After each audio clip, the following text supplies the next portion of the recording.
एक दिन एक लकड़हारा जंगल में लकड़ियां काट रहा था कि अचानक उसका कुल्हाड़ी नदी में गिर गया। वह परेशान होकर बैठ गया क्योंकि नया कुल्हाड़ी खरीदने के पैसे नहीं थे। तब नदी से एक फरिश्ता प्रकट हुआ। उसने अहमद से पूछा, क्या ये तुम्हारा कुल्हाड़ी है? और सोने का कुल्हाड़ी दिखाया। अहमद ने कहा, नहीं, ये मेरा नहीं।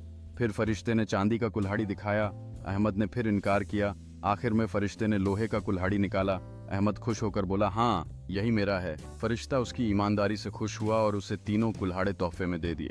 अहमद ने अपनी ईमानदारी का इनाम पाया और तीनों कुल्हाड़े उसके जीवन का हिस्सा बन गए। इस घटना ने उसे सिखाया कि सच्चाई और इंटेग्रिटी हमेशा इनाम देती है। अब अहमद पूरे जंगल में अपने नए औजारों के साथ काम करने के लिए तैयार था, जो उसकी मेहनत और समर्पण का प्रतीक बने।